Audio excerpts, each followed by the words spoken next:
Okay, mute ko lang po lahat para okay. So manalangin po muna tayo. Maganda po yung ating pag-aaralan sa araw na ito. Pag-uusapan po natin tungkol po sa ating mga puso, no? Yung spiritual na mga puso po natin, hindi po yung physical. At napaka-importante po ng pag-aaral po natin sa araw na ito. Okay? So manalangin po muna tayo. Panginoong Diyos, kayo po ay mabuti at matapat. Kayo po ay makatarungan. Kayo po ay laging panalo, Panginoon. At kami po ay sumasamba sa inyo, O Lord. Dahil kayo lang po ang nararapat na sambahin at kayo lang po ang sinasabi ng banal na kasulatan ng Biblia na siyang tunay na Diyos, O Lord. Nawa ay sa pag-aaral po namin ng inyong salita, patuloy niyo po kaming baguhin at patuloy po kaming magmahal sa inyo at sa aming mga kapwa-tao. Nawa sa aming mga halimbawa, sa aming salita, sa aming pag-iisip at sa aming gawa, Panginoon, ay marami pong mga tao ang makakilala sa Panginoong Kristo bilang Panginoon tagapagligtas. Salamat pong muli, Panginoon, sa pagtitipon po ninyo sa amin sa araw na ito. Kayo po ang manguna. Sinusuko po namin ang aming mga puso, ang aming mga kasalanan, ang aming mga agam-agam, ang aming mga pag-aalala, Panginoon, aming mga problema. Lahat po ng mga dinaramdam po namin, binibigay po namin sa inyo. At nawa kayo po ang patuloy na magpalakas sa amin, hindi lang po sa pisikal, kundi sa aming spiritual na kalagayan. Ito po ang panalangin ko sa pangalan ni Jesus. Amen. So, katulad po sabi ko, mag-aaral po tayo ng tungkol sa puso po natin. Ito po yung tinatawag natin na the divided heart, no? The divided heart. So, napaka-importante po na pag-aralan po natin itong salita ng Diyos tungkol dito po sa divided heart. Okay? So, pag-aaralan po natin itong Hosea chapter 10 verse 2, pati na po yung sa Matthew o Mateo 6 verse 24.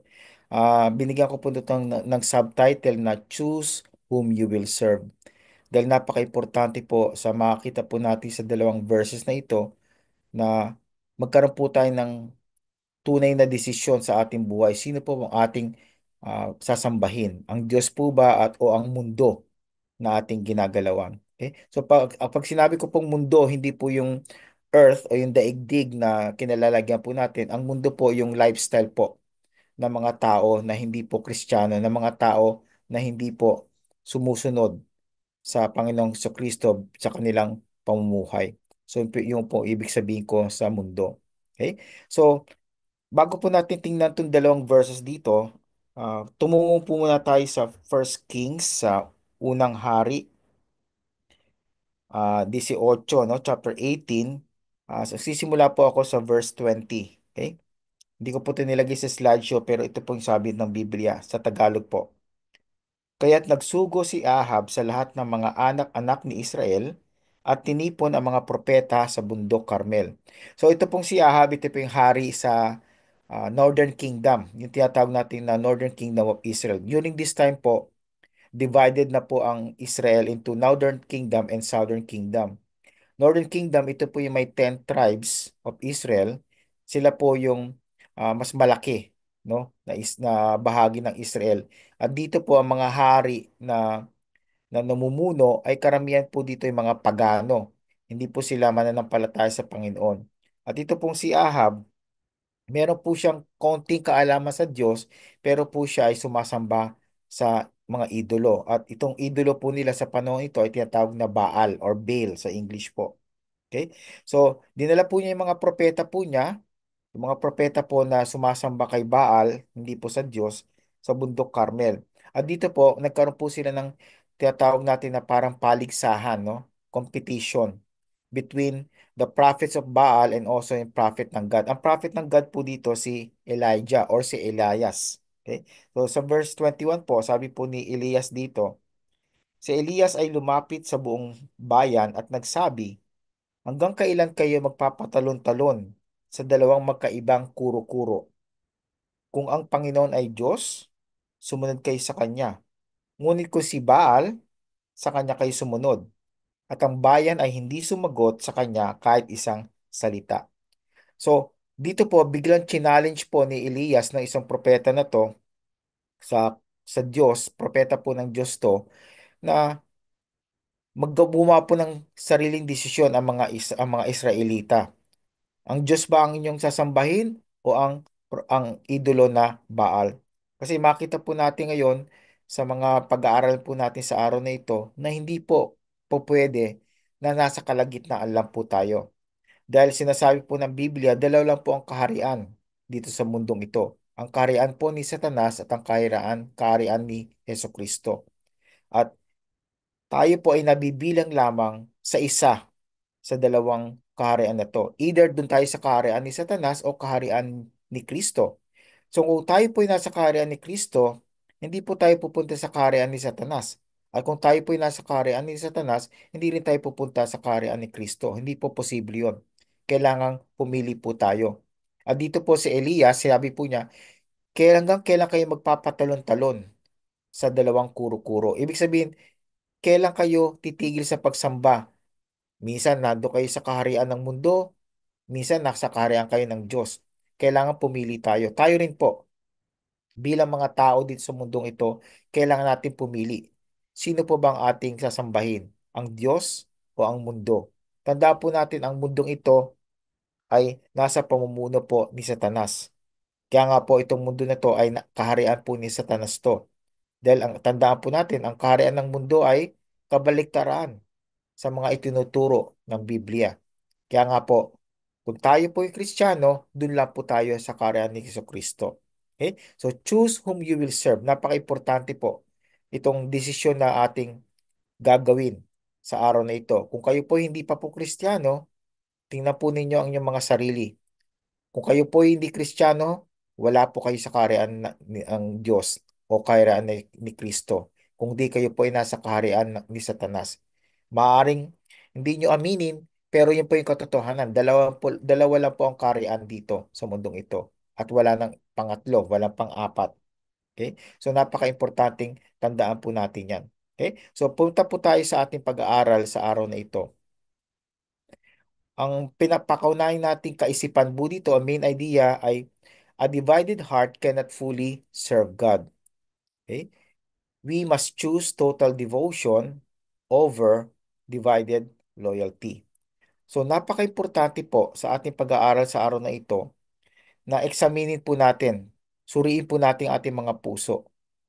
Tayo po ba talagang naninilbihan o sumasamba sa Diyos o divided po ang ating atensyon?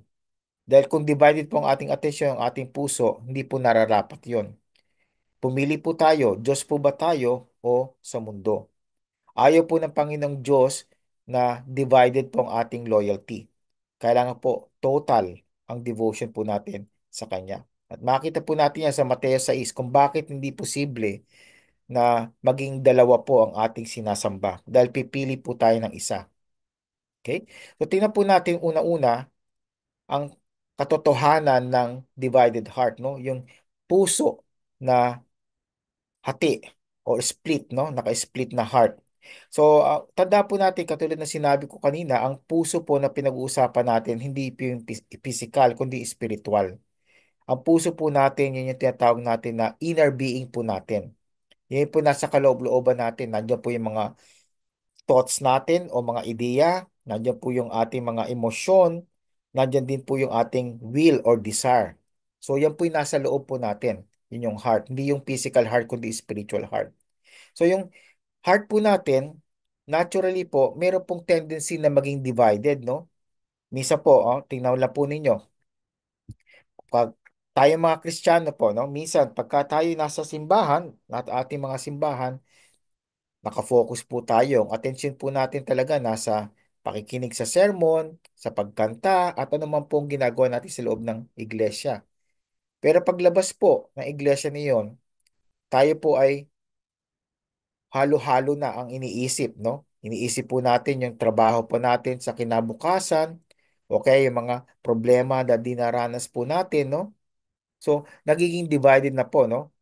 Yung isipan po natin, iba-iba na po ang pinupuntahan. So, ganoon din po ang ating mga puso. May mga panahon po na minsan pumapanig tayo sa mundo, Yung kaisipan po natin ay parang makamundo o minsan naman po pumapanig tayo sa kaharian ng Diyos. So itong divided heart po, nakikita po natin to. Pero hindi po to nararapat dahil ultimately kailangan po tayo gumawa ng desisyon kung sino pong ating susundin. Katulad pa sabi po dito sa Hosea chapter 10 verse 2, their heart, dito po tinutukoy po yung mga Israelita. Their heart is divided, now shall they be found faulty. Okay? So basahin ko po yan sa Tagalog. So Hosea po, Hoseas po yan, chapter 10, verse 2. Ito po sabi ng Biblia. Ang kanilang puso ay hindi tapat. So ibig sabihin po ng divided sa Tagalog, hindi po tapat. No? Na-split po, nahati sa dalawang bagay. Hindi po tayo, marami po mga tao ngayon yung mga tatawag natin multitasker po, no? Habang may ginagawang isang bagay, kaya pa rin niyang gawin yung isang bagay, no? Minsan, dalawa, tatlo pa nga. Pero sa spiritual po, hindi po posible yun. Dahil isa lang po ang dapat natin pagtuunan ng pansin. Isa lang po ang dapat tayo maging matapat. Dito po ang Israelita, sabi po ng Diyos, hindi po sila tapat. Dahil po doon, ano po sabi po niya, ngayon dapat nilang pasanin ang kanilang mga kasalanan. So yan po, now they shall be found faulty. So kung tayo po ay hati ang ating puso, hindi tayo tapat sa ating Panginoon, kundi tapat tayo sa mundo. At nahati po yon between sa mundo saka sa Diyos, sabi po ng Panginoon, yan po ay kasalanan. Kung tayo po hindi matapat sa Diyos, kung tayo po yung tinatawag natin sa sarili natin mga Kristiyano, pero hindi tayo naging matapat sa Kanya, sa pagsisilbi sa Kanya, then, sabi po ng Panginoon, kasalanan po iyon. So, ibig sabihin, sumusuway na tayo sa Kanyang utos. Dahil tandaan po natin, sinasabi ng Biblia, our God is a jealous God. Pero yung pagiging seloso po ng ating Diyos ay hindi po yung negative na jealousy. Ang jealousy po ng God ay positive. Tanda po natin, wala pong kasalanan ng Diyos. Kaya hindi po siya pwede magkaroon ng evil jealousy or negative na jealousy. Ang pagiging jealous po niya ay dahil po nararapat lamang na yung kanyang mga tagasunod ay maging matapat sa kanya. Kayo rin po, no? Kung kayo po ay boss sa isang kumpanya o kayo po ay nasa otoridad, nais po ninyo siyempre na ang mga sumusunod sa inyo ay matapat din. Ayaw nyong magsisilbi sila sa iyo at magsisilbi sila din sila sa kaaway mo. So, ganoon din po ang Diyos. Kung tayo po ay tinatawag natin sa mga sarili natin na alagad tayo o disipulo tayo ni Kristo, si Kristo lamang po ang ating paglilingkuran. Siya lang po ang ating susundin at hindi po ang mundo na ating ginagalawan. So, ganun po ang problema ng mga Israelita at ganun po ang problema din natin. Hati po ang ating mga puso. Israel claimed to serve God but they worship idols. Okay? So, yun po ang problema kasi. Okay? Itong mga Israelita, sabi nila, makadiyos kami, pero may mga panahon na nagiging makamundo kami. Pero sa mata ng Diyos, hindi po tama iyon at hindi po siya nalulugod. So, ganun din po tayo. Huwag po tayong magsilbi sa ating mga idolo, kundi ang Diyos lamang po ang ating pagsilbihan. A divided heart is spiritually unstable and unfaithful. Kaya nga po yun ang problema. Pag hati po ang puso natin, unstable po tayo. Wala pong balanse at hindi po tayo matapat. Tandaan po natin, gusto po natin ating mga buhay na may balance. Kung wala po tayong balanse, ay dangerous po yun sa atin. Okay? Sa physical na mga bagay, importante po ng balanse. Kung di po tayo balanse, matutumba tayo. Lalo na po sa spiritual na mga bagay. Kung di po tayo balanse or stable, ay malulugmok tayo. Nasa peligroso tayo lagi. Especially, yung kaaway po ay laging handa para po tayo kunin at tuksohin at magkamit ng mga kasalanan na hindi po kalugod-lugod sa ating Panginoong Diyos.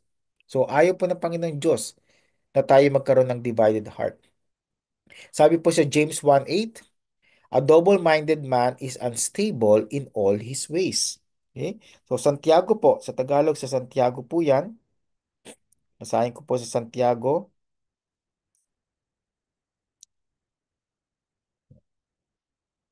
chapter 1 po, verse 8.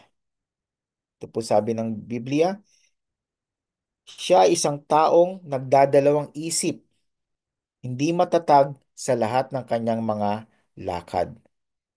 So nagdadalawang isip. Minsan sabi niya, susundin ko ba ang Diyos o susundin ko yung impluensya ng mundo? Sabi po ng Biblia, kung ganun po ang ating pag-iisip, hindi tayo magiging matatag. Para po tayong nasa isang lugar na dalawa po ang ating pupuntahan, no? Merong kaliwa, may sa kanan. Hindi po natin pwedeng puntahan yung both left and right po na direction po natin, di po ba? Otherwise, kung gusto natin puntahan yung kaliwa sa kanan, kailangan nating hatiin ang ating sarili na hindi po posible, di po ba? So, kailangan tayong pumili, kaliwa o kanan ang dadaanan po natin. Yun po ang problema natin pagka divided ang heart natin. Dahil po hindi natin pwedeng hatiin nating sarili para dumaan doon sa kaliwa at sa kanan ng sabay, ano po nangyayari? Hindi tayo makagalaw. Hindi po ba? So, unstable po ang ating lakad. Hindi po matatag. Wala po tayong patutunguhan kung ganun po ang ating pag-iisip. Kung lagi po tayong nagdadalawang isip tungkol sa Panginoon or tungkol sa pagiging makumundo. Kaya napaka-importante po na suriin po talaga natin ang ating mga puso. Tayo po ba'y matapat sa Panginoon o matapat tayo sa mundo? Isa lang po ang dapat nating piliin. Pangalawa, ano po mga sintomas? Okay? So, totoo po na mga puso natin ay nahati lagi, no? Pero ano po ba mga sintomas? Paano natin malalaman na ang puso po natin ay divided between God and also the world? Okay? Una-una, inconsistent po yung faithfulness. Okay? Inconsistent faithfulness. Ibig sabihin, may mga araw na matapat kayo sa Diyos, sumusunod kayo sa kanyang utos, may mga araw na hindi kayo sumusunod sa kanya. Yun po yung tinatawag natin na lukewarm Christianity. At sa Biblia po, yung sa Revelation chapter 3 verse 16, nando po yung iglesia ng Laodicea na tinawag po ng Panginoong Heso Kristo na lukewarm. Hindi malamig, hindi rin mainit. Nasa kalagitnaan. At sabi po ni Kristo, dahil hindi kayo mainit, hindi kayo malamig, isusuka ko kayo. Ibabamig ko kayo. So kita po ninyo, ibig sabihin ayaw po ng Panginoong Kristo na malamig tayo, na between tayo ng malamig o mainit. Mas gusto po niya, kung malamig kayo, hindi kayo loyal sa akin, it's okay. Kung mainit kayo, matapat kayo sa akin, yun ang maganda. Pero kung nasa kalagitnaan tayo, hindi natin alam kung kay Kristo ba tayo o sa kaaway, yun po yung lukewarm Christianity. At ayaw po ni Kristo sa mga taong ganun. Kung kailangan, again, suriin po natin mga sarili po natin. Inconsistent po ba tayo sa ating pagiging matapat sa ating Diyos? Pangalawa po, yung compromise convictions. No? Compromise convictions.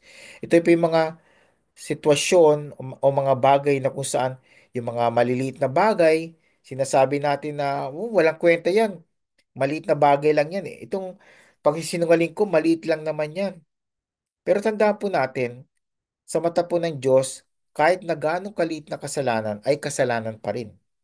Alam po ninyo, sa dati nating relihiyon, karamihan sa atin, ng mga Pilipino, sa dati nating relihiyon, sa dati ko ring relihiyon, meron tinatawag tayo na venial sin and mortal sin. Yung venial sin, yung tinatawag natin na maliliit na kasalanan na madali lang, madali lang patawarin.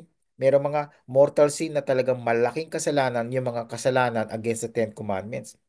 Pero si Biblia po, wala sinasabi ang Panginoong Heso Kristo at ang Panginoong Diyos, yung mga propeta, ang mga nagsulat sa Biblia, na merong maliit na kasalanan, may malaking kasalanan. Lahat po ng kasalanan ay kasalanan. At lahat po ng kasalanan ay offense against God. At hindi po nalulugod ang Diyos. So wala pong maliit o malaki. Ang kasalanan ay kasalanan.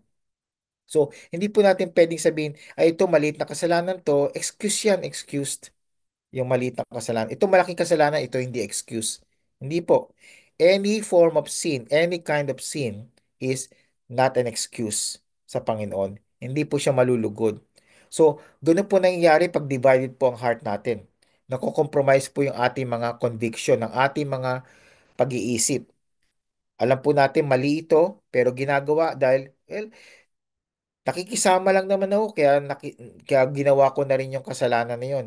O kaya, lahat naman ng mga tao, ginagawa rin yun eh. Halimbawa po no, no? May nakilala po isang tao na nagtatrabaho sa isang kumpanya. Everyday po, no? Nag-uuwi sila ng mga printing paper, yung mga bond paper na rim-rim po, no? Yung mga 500 pieces na ganun. Sabi niya, tapos sabi niya, ang excuse niya, well, nag-uuwi ako kasi hindi naman ginagamit to, yung mga extra-extra lang to sa kumpanya namin eh. Uwi ko na lang, gamitin ko na lang, sayang. Sa kamisa, tinatapon lang naman nila. So, uwi ko na lang. Hindi po ba mali yun? Dishonesty po yun? Pagnanakaw din po yun. At sasabihin po ng mga tao, well, hindi naman kasalanan yun kasi ano eh, lahat naman ginagawa yun eh. Pero tanda po natin, hindi porke ginagawa ng lahat ng tao ay tama. Maaaring yung ginagawa po ng karamihan ng tao ay mali nga po. Katulad po nasa mundo ngayon, no? Karamihan ng ginagawa ng mga tao ay hindi po tama sa mata ng Diyos. At yun po ay tinatawag nating kasalanan. So, ang basihan po natin, ang batayan po natin ng kasalanan ay hindi yung dahil majority is doing this, excuse yan. Hindi po. Ang batayan po ng ating ang standard po ng ating pagsasabi kung kasalanan po ang isang bagay o hindi ay ang Biblia, ang salita ng Diyos. Kung sinabi po ng Diyos, ang bagay na ito ay kasalanan, kasalanan po yun. Hindi po dahil sa opinion o kuro-kuro lang po ng mga tao. So, compromise conviction, isa po yung sintomas. Pangatlo po, yung lack of spiritual passion. Okay? So, pag tayo po, especially tayo mga Kristiyano po, kung nagsisimula na pong humina yung ating passion para po sa pananalangin, sa pagsamba, especially sa pag-aaral ng salita ng Diyos, nagfe-fade na po yun, kumukupas na po, no? Sa simula siguro, nung mga bago tayong Kristiyano, mainit na mainit tayo, no? Araw-araw nagbabasa ng Biblia, every Sunday, uma-attend sa service, tapos pag Wednesday night, may prayer meeting, punta rin tayo. Pag may event sa church na magpapalaganap ng ebanghelyo sa mga parke o sa mga iba-ibang lugar, nandun po tayo. Pero kung nandun po na kayo sa panahon ng buhay ninyo bilang Kristiyano na kung saan hindi na po kayo nananalangin, hindi na kayo lagi uma-attend sa mga worship services at nandun na po yung pagkainip ninyo pag nagbabasa ng Biblia. Wala na kayong ah, hunger and thirst sa Word of God. Yun po, nagsisimula na po ng divided heart.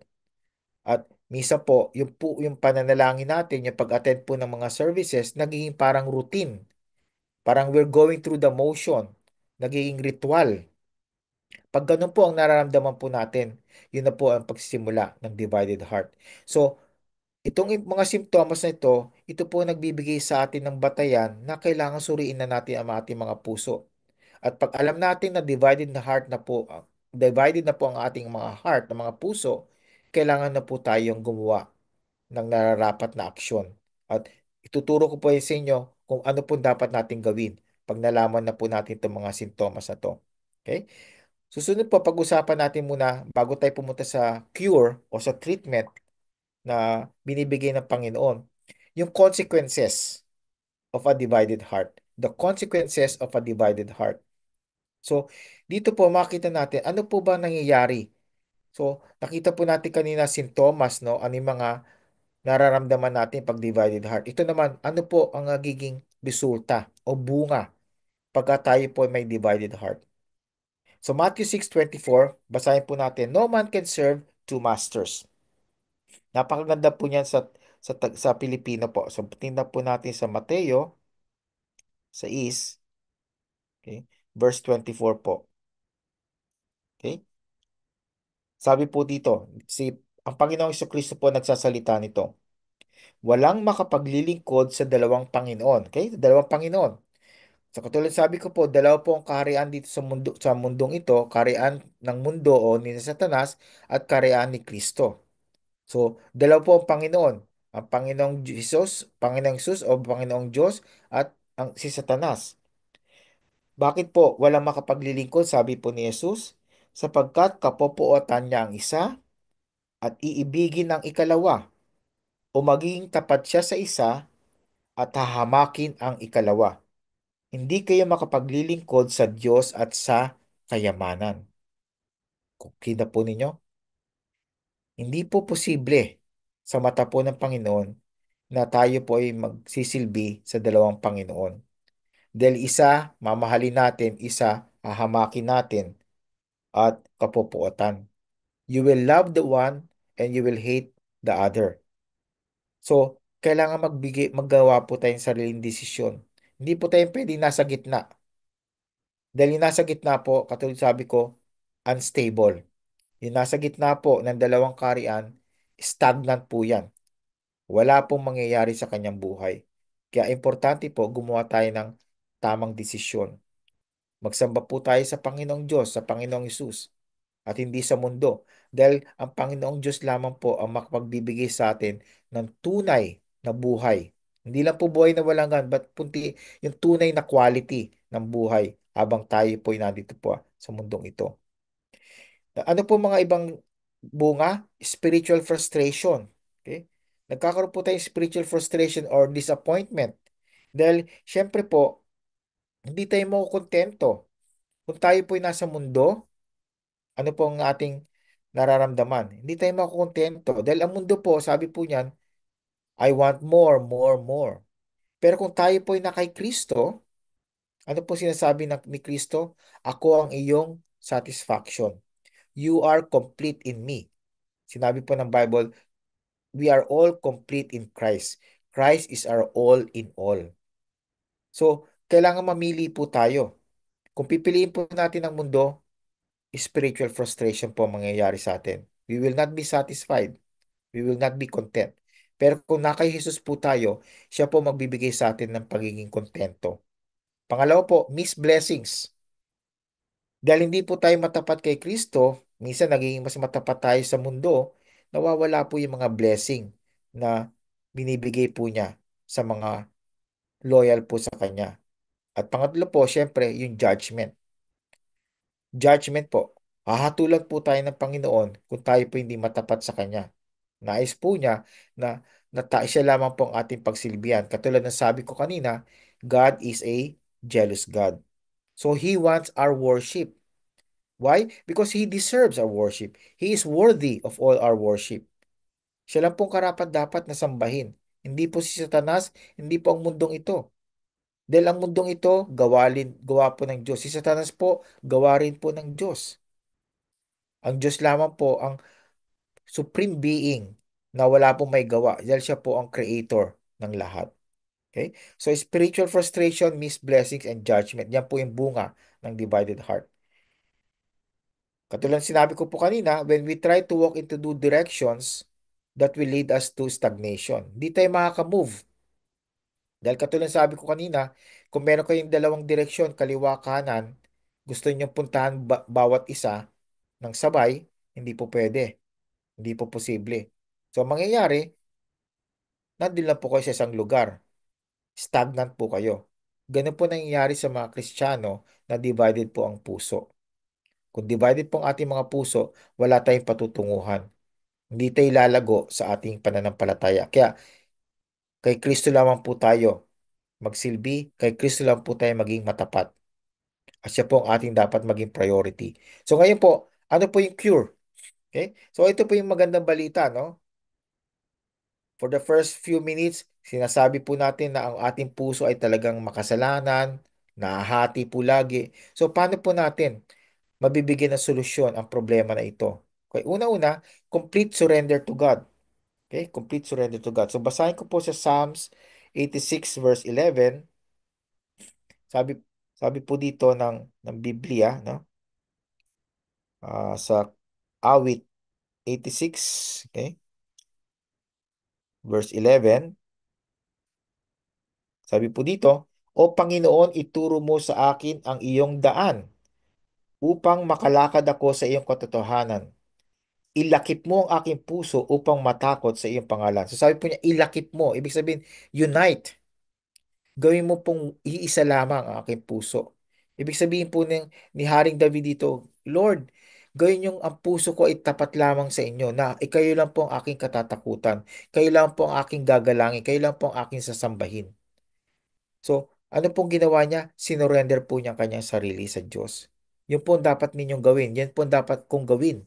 Yan po ang dapat nating gawin kung ang ating puso po ay divided. Completely surrender to the Lord. Pangalawa po, a daily commitment to the Word of God. Napaka-importante po to.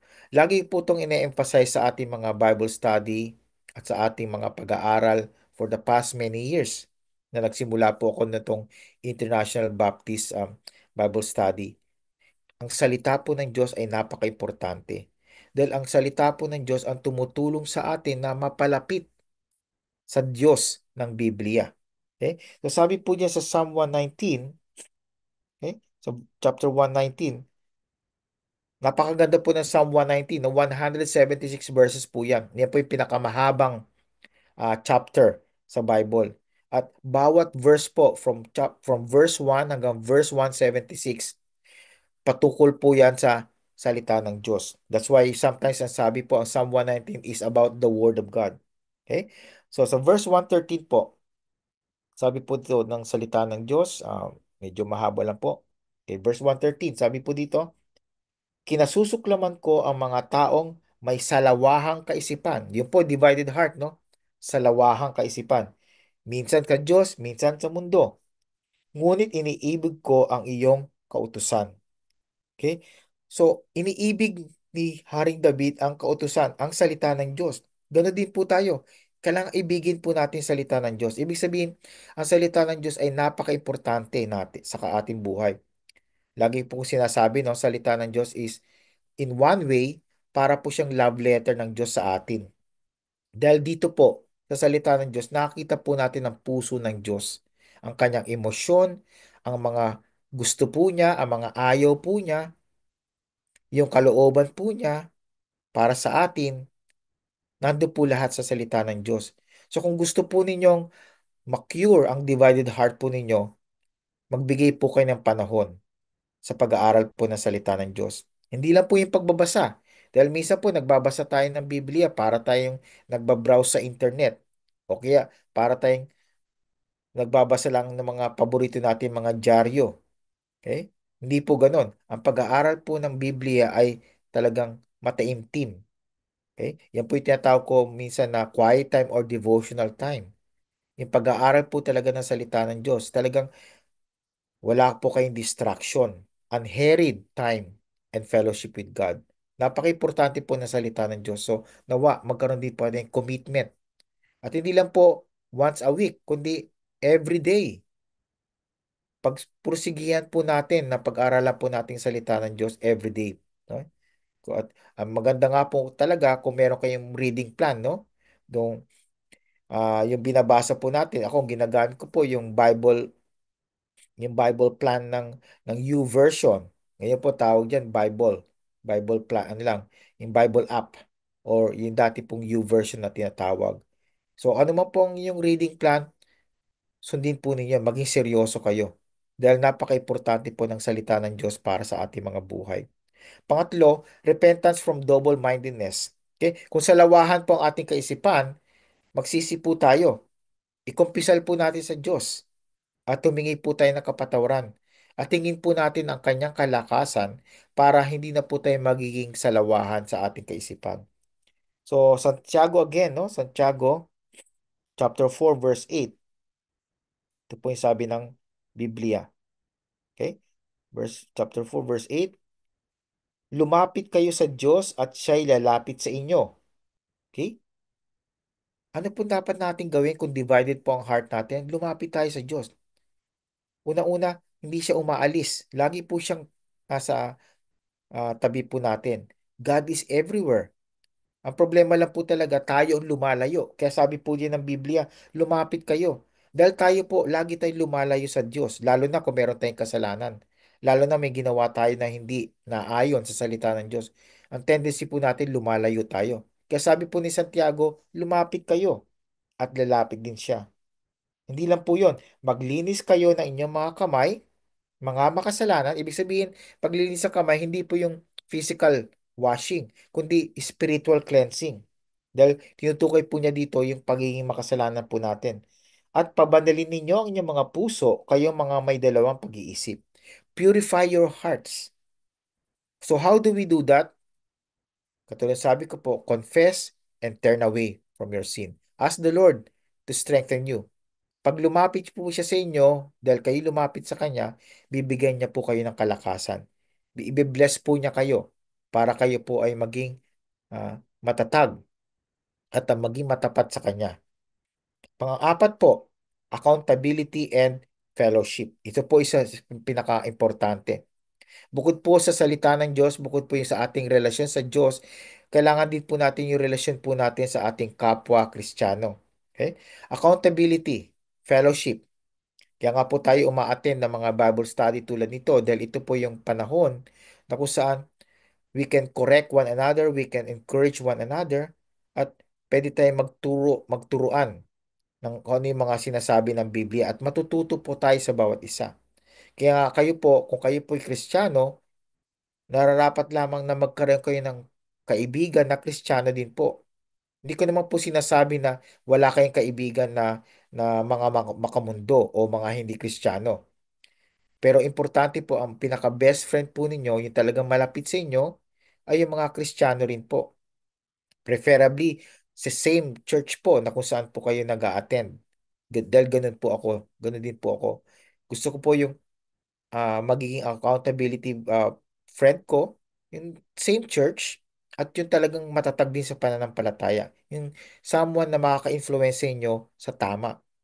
Pero ako tulad sabi ko, it doesn't mean na aalisin nyo na po yung mga kaibigan nyo na hindi po Kristiyano. Hindi po. I-maintain pa rin po ninyo yung mga kaibigan niyon, pero huwag kayong ma-impluensya ng kanilang lifestyle. Dapat alam niyo yung boundary niyo. At dapat kayo po ang mag-i-influensya sa kanila at hindi po kabaliktaran. Kaya nga po napaka-importante ng accountability friend or partner. Minsan, ang tawag ko po yan sa aming simbahan po, sa aming iglesia, sa Richmond Bible Baptist Church, meron po kaming prayer partners. Okay? So, yung prayer partners, meron po yan all throughout the year. Nagpapalit-palit po. Siyempre, same-sex po. Lalaki-lalaki, babae-babae.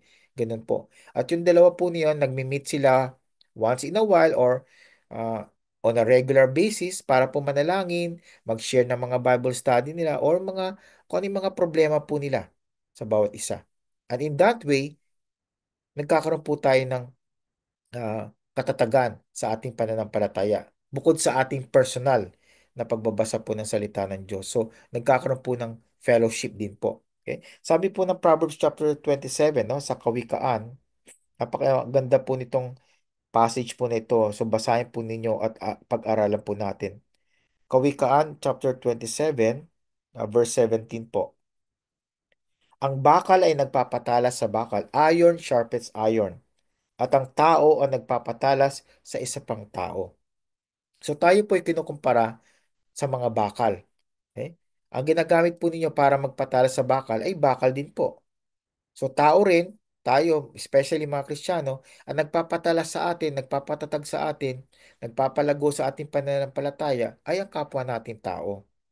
So kung napaka-importante po na magkaroon po tayo ng mga prayer partners, mga friends, Christian friends, na ka-fellowship po natin.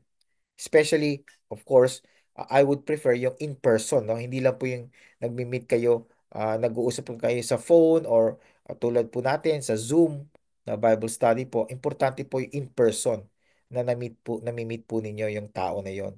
Yun po ang accountability and fellowship. So itong apat po nito, ito po ang tinuturo sa atin ng Biblia na kasagutan para po madil po natin yung pagiging salawahan ng ating mga puso.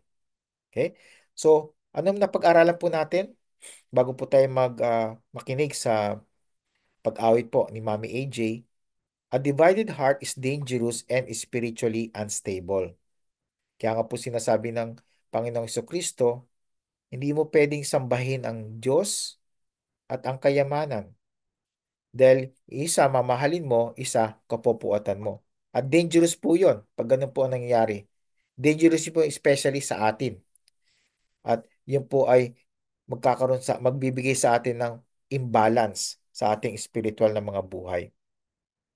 God is calling you to full surrender today. So yan lang po talagang solusyon.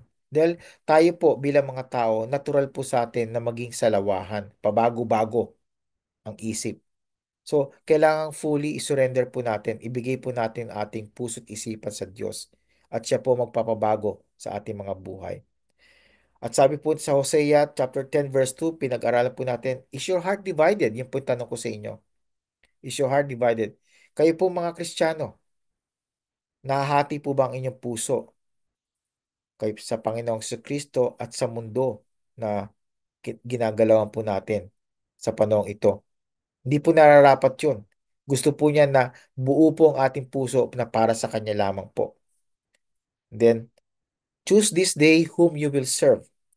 Kung kayo po ay may puso na sa lawahan, pabago-bago pong isip ninyo tungkol sa Diyos at sa mundo, mamili po kayo ngayon. At dito po, hindi lang po Kristiyano tinatanong ko. Kayo po mga nakikinig sa amin sa inyo ngayon sa YouTube at later on sa Facebook. Sino po ang pinagsisilbihan ninyo? Yung idolo po, nasabi po ng Biblia ay worthless, saka useless, at patay? O ang Diyos na buhay sa katawan po ni Kristo? Sabi po ng Biblia, tayo po lahat ay makasalanan. Ako po ay makasalanan, kayo po ay makasalanan. Wala pong exception. For all have sinned and come short of the glory of God. But dahil po tayo ay makasalanan, sabi po ng Biblia, tayo po'y pupunta lahat sa impyerno. Whether you like it or not, doon po ang ating default na destinasyon.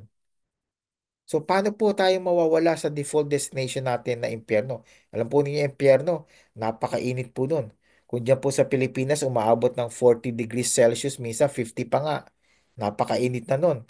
Naku po, sa impyerno, 1,000 times pa po na mainit. At hindi lang po yun. Yung apoy po doon ay forever. Hindi po nawawala. Tuloy-tuloy po yun. So, mahirap po mapunta sa impyerno. Hindi lang po dahil sa madilim doon at punong-puno na maraming mga sakit dahil po sa fires. Ang pinaka-importante kung bakit ayaw po natin mapunta sa impyerno ay wala po doon ang Diyos. Ang Diyos po ay wala sa impyerno dahil siya po ay nasa langit. So, ninanais ko po bilang pastor at bilang isang Kristiyano na kayo po ay magbago ng inyong pag-iisip. Nawa ay tumungo kayo kay Jesus. I-surrender po niyo ang buhay po niya sa Kanya. At sabihin niyo po sa Kanya, Panginoon, makasalanan ako at hindi ko kayang iligtas sa aking sarili sa mga kasalanan. Ayaw kong mapunta sa impyerno. Gusto kong makasama kayo sa langit. So, sabi po ng Biblia, believe on the Lord Jesus Christ and you will be saved. So, paano po tayo maniniwala sa Kanya? Maniwala po tayo na siya po'y namatay sa krus, inilibing at nabuhay na maguli. At isuko po natin ating buhay. Confess Jesus Christ. Sabihin po niyo sa inyong bibig, nais kong maging Panginoon at tagapagligtas si Kristo Jesus na namatay sa krus, inilibing at nabuhay na maguli. At pinramis po niya, if you do that, you will be saved. You will be saved. At lahat ng inyong mga kasalanan ay papatawarin po niya. So, napaka-importante po, tumalikod kayo sa inyong kasalanan at manampalataya kayo kay Jesus. Yun po lamang ang solusyon para kayo po hindi mapunta sa impyerno, which is your and my default destination, at mapupunta kayo sa langit. Tulad ko po at lahat po ng mga Kristiyano na nagsisilbi sa Panginoong Kristo. Yung pong nais kong gawin po ninyo. Sana po manalangin kayo na tanggapin niyo po si Kristo bilang Panginoon at tagapagligtas. So hanggang dito lamang po at mananalangin na po tayo. Balik po tayo uli in a few weeks. Okay? Sa next week po, wala po ako. And then the next 2 weeks after that. So babalik po ulit tayo sa June, sa second and third Saturday po ng June. Okay? So, pero pwede po nyo reviewin itong mga pinag-aralan po natin. Nakapost, naka-livestream po ito sa YouTube. At nawa ay patuloy po kayong, kung kayo po ay Kristiyano, magsilbi kayo sa Panginoong Hesus, maging matapat kayo sa Kanya, Iwasan po ninyo na maging makamundo. At kung kayo po hindi pa Kristiyano, naway tanggapin niyo si Kristo bilang Panginoon at tagapagligtas. So manalangin po muna tayo at si Mami AJ ay ililid po tayo sa pagkanta po. Nalangin po muna tayo. Panginoon, salamat po sa katapatan po ninyo sa amin. Mahal na mahal po niyo kami, Panginoon. Hindi lang po mga Kristiyano, kundi lahat ng tao. Pero hindi po niyo pwedeng ipersa ang inyong pagmamahal sa lahat ng tao. May mga tao na hindi po kayo mahal at karamihan pa nga po ay napupukot po sa inyo. Galit po sa inyo. Pero Panginoon, nais niyo rin po silang maligtas. Nais niyo po silang mapunta sa inyong kaharian. So nawa kung meron po mga nakikinig sa amin sa Bible study na ito na hindi pa po Kristiyano, nawa ay tumalikod sila sa kanilang mga kasalanan at manampalataya sa Panginoong Yesus. At kami po na mga Kristiyano, Panginoon, nananalangin ako na hindi kami magiging salawahan sa aming isipan. Alam na po namin ang katotohanan na si Jesus ang daan patungo sa langit, ang daan patungo sa inyo, O Lord. At nawa patuloy kaming matatag sa inyong sa pananampalataya sa inyo at hindi mo babago ang aming passion, ang aming pag-worship, ang aming pananalangin, ang aming pag-aaral po ng inyong salita at patuloy po kaming lalago sa aming pananampalataya. Salamat po muli, Panginoon, at taas po namin ang inyong pangalan at binibigyan po namin kayo ng kaluwalhatian at lahat ng kapapurihan, Panginoon. Ito panalangin ko sa pangalan ni Jesus. Amen. Amen. Okay? So, si Mami AJ, nandito na po. Saan na si Mami AJ? Basta. Okay. Apo. Sige, Mami AJ. Ito po, Blessed Assurance po. Sige po. Apo. Blessed assurance, Jesus is mine. Oh, what a foretaste of glory divine. Heir of salvation, purchase of God, born of His Spirit, was in His blood. This is my story. This is my song. Praising my Savior all the day long. This is my story. This is my song. Praising my Savior all the day long. Perfect submission, perfect delight, vision of rapture, now bars on my side. Angels descending, bring from above, echoes of mercy, whispers of love. This is my story. This is my song. Praising my Savior all the day long. This is my story. This is my song. Praising my Savior all the day long. Perfect submission, all is at rest. I and my Savior, I'm happy and blessed. Watching and waiting, looking above, filled with His goodness, lost in His love.